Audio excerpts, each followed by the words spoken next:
日同大家去考牌路線之一嘅雞公山啊，小編當年考章都有行過㗎。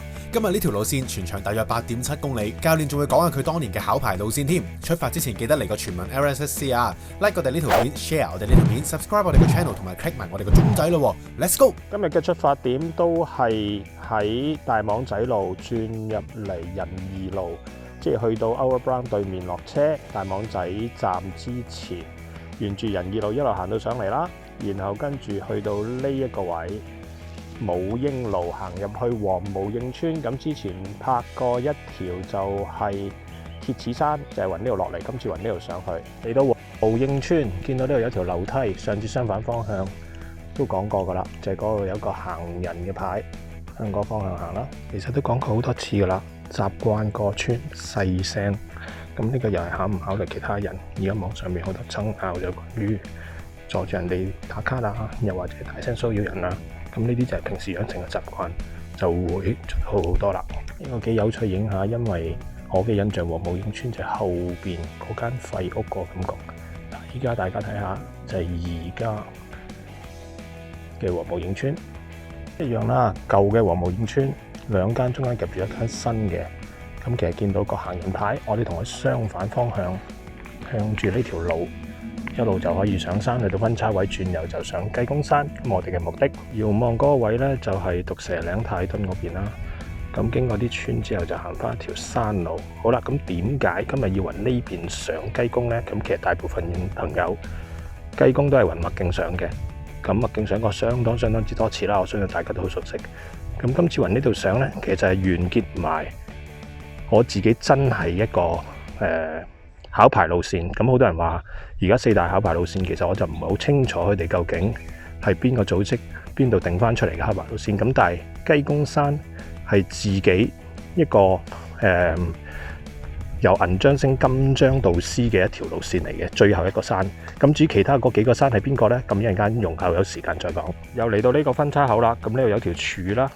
咁而家左邊嗰條路呢，就係鐵齒山落嚟啦，中間呢條路呢，就係落昂窩啦，右邊呢條路呢，就係上雞公噶啦。咁點解上雞公呢？頭先講過啦，就係因為真係自己一個金章級嘅考牌路線，每日3個山連續2日 full equipment，即係孭晒所有露營裝備。咁當年係行得相當之辛苦。咁如果有興趣知嘅，我睇下今日講唔講到啦，有冇戲？今日主要就係上埋呢個雞公，就完成咗我金章考牌路線。每日3個山，2日行咗6個山，一個長距離負重嘅一個考牌路線。咁其他嗰啲留翻俾大家自己係咪跟啦？少少路況大家睇下啦，條相當之闊嘅山路，咁唔需要太過擔心啦。因為其實上次喺鐵齒山落嚟嘅時候都見到呢條路相當之大，咁上去嘅時候呢，就翻自己嗰個呼吸，大啖吸。大啖呼，咁呢啲成日都同學生行嘅時候都會講到噶啦，唔好喘晒氣，深啲，盡量吸，甚至個鼻呼吸覺得唔暢順嘅，開少少口，因為周圍新鮮空氣。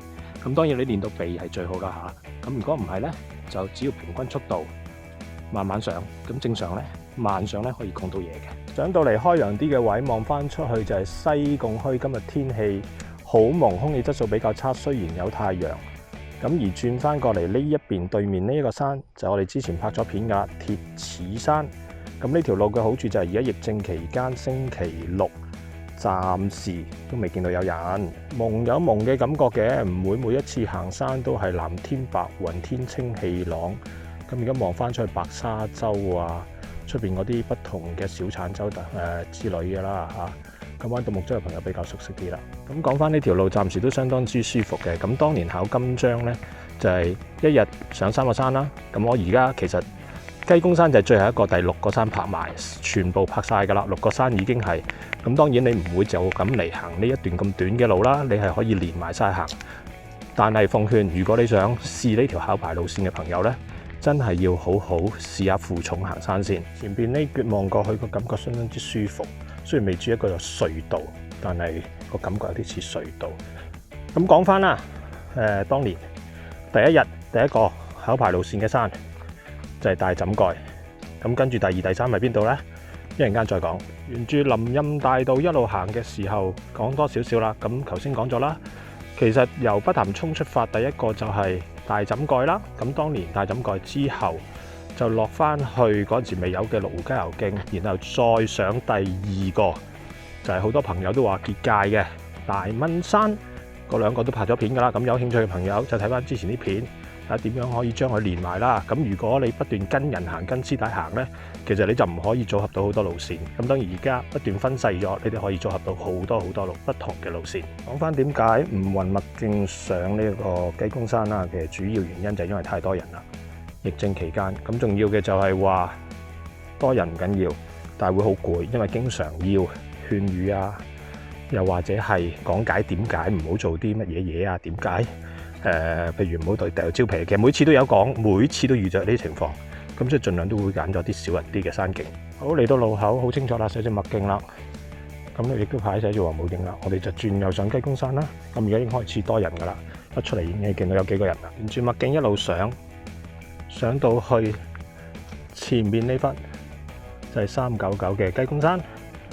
頭先講過兩個山啦，第一日嘅就係大枕蓋、大蚊山，跟住就落翻去大浪坳，出翻去大灣、過東灣，第三個蚺蛇尖，上埋最後幾步就上到399米高嘅雞公山。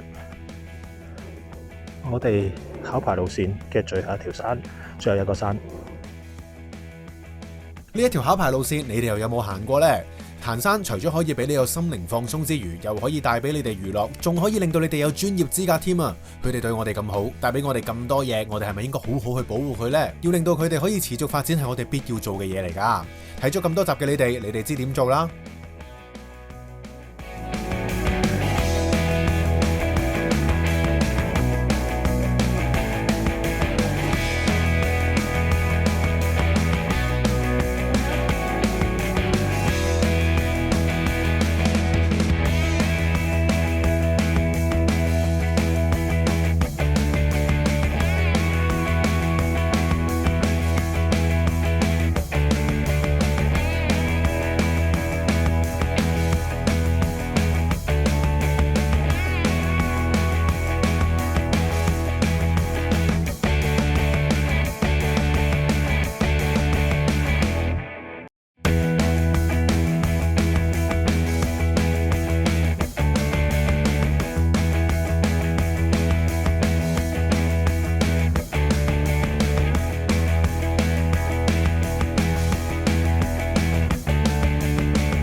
好記得當年呢個轉角口呢，一上到嚟呢，周圍係冇樹係禿嘅，咁而家係生滿晒植物，咁係一個好事嚟嘅。咁當年係可以望到周圍嘅風景，全部黃泥路嚟嘅呢個轉彎位呢個牌。登山之後因為開始多人啦，咁所以我哋應該可以慢跑落去啦。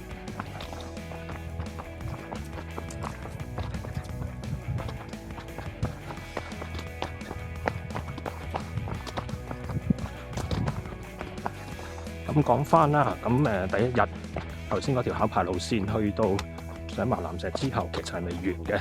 上完蚺蛇其實仲要過翻去黃石，再滾邊，然後去白沙澳 campsite 再影多少少落雞公頂嘅路況啦嚇。上就上過好多次啊，落就比較少啲啦。咁都係好實嘅路，好容易嘅，考慣嘅朋友應該就好開心噶啦。呢啲路就翻條考牌路線啦。咁頭先講咗個 campsite 就係白沙澳，其實就沿翻而家嘅大灘郊遊徑過翻白沙澳下洋，再去白沙澳青年旅社對出嗰塊啦，廢田道紮營嘅。好啦，第二日啦，經過一日3個大山，第二日第一個上嘅就係亦都拍晒片，頭先都講過啦。就係一個拍片嘅大枕蓋，跟住大蚊山，跟住南斜尖。咁第二日嘅第一個就係擔柴山啦。啱啱落到嚟石坑坳，又睇到一大堆橙皮，咁又係嗰個 concept 咧，就係話自然分解啊！前嗰排啱啱先同啲人講過，自然分解唔會第二日即刻唔見。而家咁多人行山，每日有人抌呢，就已經成山都係噶啦。好啦，嚟到呢一度就係石坑坳啦。咁麥徑就繼續左邊，我哋就係轉落去石坑呢個牌嘅方向。離開咗石坑坳之後，咁繼續講埋啦。